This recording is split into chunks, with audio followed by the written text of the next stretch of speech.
Eu vim de uma família de empreendedores. Meu pai, ele trabalhava no mercado de construção e eu tenho dois irmãos menores. Eu me lembro que desde que eu era muito pequenininho, ele já me levava para ver construções, para ver plantões de venda e eu me criei nesse ambiente. Os meus avós são imigrantes judeus que chegaram literalmente com uma mão na frente e outra atrás, não tinham absolutamente nada e se fizeram. E eu também, desde que eu me conheço por gente, eu frequentava as lojas, essa parte do comércio, cliente, falar um pouquinho dessas transações e acho que isso me influenciou muito em ver todo o exemplo que eles deram, de como eles venceram, de como eles superaram os desafios e também esse amor, essa dedicação ao negócio por uma vontade também de se superar, dar uma condição bacana para os filhos e para a sociedade. Então eu de fato nasci numa família empreendedora. Eu fundei a minha primeira empresa, eu tinha 17 para 18 anos e foi uma empresa de internet, totalmente fora um pouco desse meu círculo, e eu vendi essa empresa alguns anos depois e daí eu voltei com uma outra cabeça para o mercado. Eu comecei a ver um mercado de construção, um mercado de moradia que é extremamente tradicional, careta, chato, com uma outra ótica, com uma cara de startup, com uma vontade de mudar, muito incomodado com o status quo, e foi aí que eu comecei a minha carreira. Ser empreendedor no Brasil, acho que assim, existe um mar de oportunidades. É um país que tem muito para ser desenvolvido em todos os campos, é um país carente de muita coisa, então eu vejo como algo fenomenal essa chance de poder mudar, de melhorar a vida das pessoas, de criar um impacto verdadeiro e real. E é óbvio que tem dificuldades, mas as dificuldades estão aí para todo mundo e para serem vencidas. Então eu encaro muito mais como um desafio, ele aguça a minha vontade de seguir e eu acho que, de novo, dá para mudar a vida de muita gente, isso é demais. A ideia da companhia, quando eu fundei, foi muito baseada numa experiência pessoal de morar compacto e morar próximo. Eu era um cara que ficava 4, 5 horas por dia no trânsito, isso é o que acontece com a maior parte das pessoas que moram em cidades grandes, e eu percebi que tinha uma cidade diferente, uma dinâmica diferente, muito mais prazerosa, mais bacana, que você conhece o entorno, que você se relaciona com pessoas. Então minha primeira grande ideia foi assim, primeiro permitir que as pessoas pudessem morar e trabalhar perto, morar e estudar perto, morar e ter o transporte público perto, para que elas não ficassem horas e horas no trânsito. E uma das formas de permitir isso era deixar os imóveis, os apartamentos menores, para que eles se tornassem acessíveis, para que essas pessoas pudessem ter acesso. E esse foi a grande sacada inicial da companhia. E eles foram diminuindo cada vez mais. Então os apartamentos eles tinham 40 metros, foram para casa de 30, 20, e nós tivemos no ano passado de 10 metros quadrados. E daí me perguntam assim, pô, mas 10 metros, como é que é? Menor que a cela do Lula? Como é que é essa história? Eu falo, cara, toda vez que eu encontro um cliente meu, ninguém nunca me falou, pô, mas eu tô morando pequeno, tá apertado, eu sinto falta.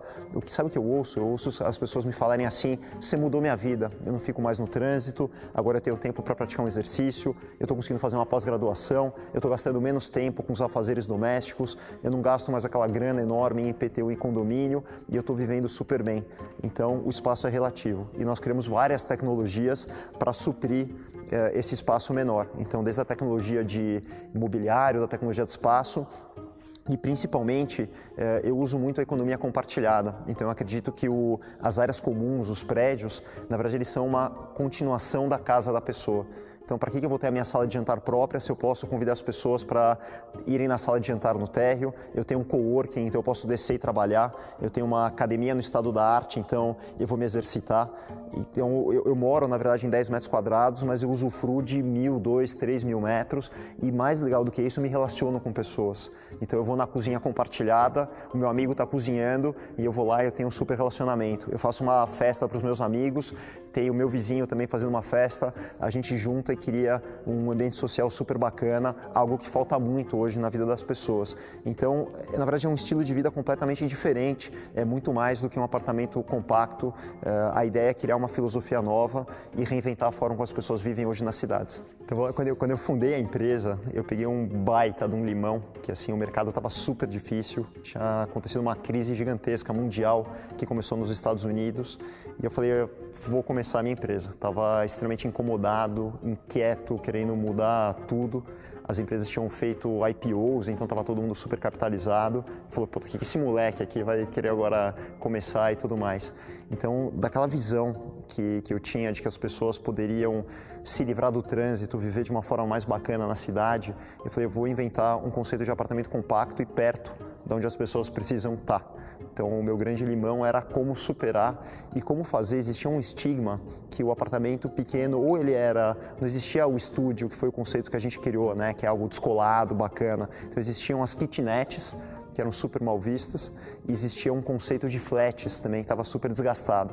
Então, para mostrar e para que as pessoas entendessem que a ideia era propor um novo lifestyle, demorou bastante até que a gente conseguisse transformar esse limão em limonada. Não foi algo do dia para a noite, mas aconteceu e finalmente as pessoas entenderam. Houve uma conotação de transformar aquilo num estúdio, que é algo super descolado, desejado pela galera jovem, pela galera que é trendsetter, que são as pessoas que ditam tendência, e hoje já são dezenas de milhares de unidades e a gente começa a fazer que as pessoas entendam e cada vez mais gostem desse lifestyle proposto.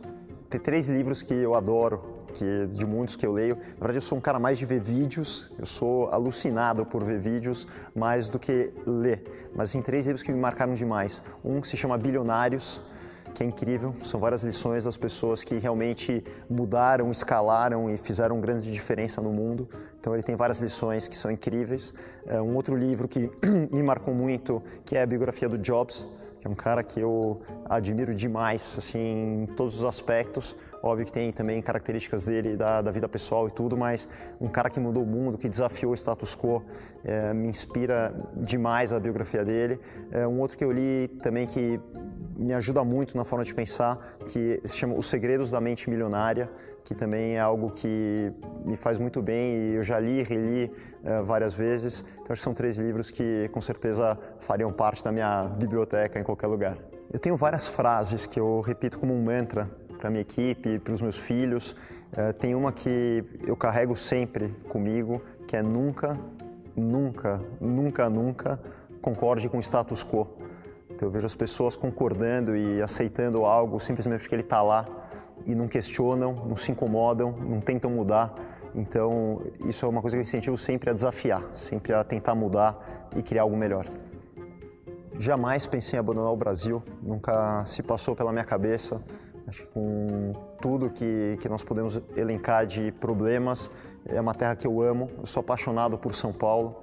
É a minha cidade, é onde eu conheço cada pequeno lugar, eu conheço a fundo e eu amo de paixão. É o lugar onde eu quero ter a minha família, onde eu quero mudar e empreender fora do país, sim, mas como base, como a cidade de coração e o país que é a minha pátria, é o Brasil. Falar um pouquinho de estilo de gestão. Na verdade, nós crescemos de uma forma orgânica. E eu não sou nenhum expert em teorias de gestão, foi muito acontecendo de uma forma empírica. E eu acredito muito na liderança pelo exemplo, tanto do meu exemplo quanto no exemplo dos meus líderes frente às equipes. E eu acho que eu tenho o estilo de delegar muito. Eu acredito numa linha de pessoas mais próximas e que eu delego para eles, eu tento inspirar eles, em colocar eles, incentivar que eles vão adiante, que eles tenham esse intuito, esse incômodo e que eles consigam transmitir isso para a equipe. E daí fica numa função de CEO muito mais de garantir uma boa execução daquilo que é essencial. E a empresa vai crescendo, criando suas novas lideranças. E o mais difícil, acho que para um CEO, quando começa a crescer, quando começa a escalar, é não ter mais tudo à mão, né? Você começa a ter que delegar e não saber de um monte de coisa. Mas eu vibro, quando acontece uma coisa que não passou por mim e ela de fato acontece e está mudando o negócio ou fez uma diferença, eu vibro. Eu acho demais, eu incentivo muito. Eu não pensei porque nunca se passou pela minha cabeça. Eu tive 3 meses de carteira assinada na minha vida. E desde então nunca mais. Eu acho que eu sou aquele empreendedor nato, um pouco pelo incômodo, um pouco pela vontade de mudar e de precisar botar os meus sonhos em execução. Então nunca pensei diferente disso. Se a Vitacom por acaso desaparecesse, acho que a grande diferença que o Brasil ia sentir é uma empresa que está querendo mudar o mundo e a forma como as pessoas vivem. E mais do que isso, resolver o problema de moradias, que hoje é gigantesco no país. São mais de 7 milhões de pessoas, de casas, pessoas que não conseguem ter a sua própria casa. E o que nós temos como grande sonho é reinventar tudo isso e criar uma nova maneira em que as pessoas possam morar e serem mais felizes e ter uma vida mais saudável e aí por diante consigam educar os seus filhos, consigam progredir e aí por diante. Então, esse é o nosso grande sonho e o Brasil acho que precisa disso e nós temos uma vontade enorme de contribuir para que isso aconteça. A minha família é de origem judaica e um dos preceitos grandes do judaísmo é você repartir. Tem um lado altruísta que nós chamamos de tzedakah, que tzedakah nada mais é do que a tua contribuição para o mundo. Então, se você ganhou, você tem que de alguma forma repartir isso. Então, ajudar muito, mas eu acho que tem um ponto ainda mais legal do que esse princípio, que é o teu próprio negócio fazer o bem.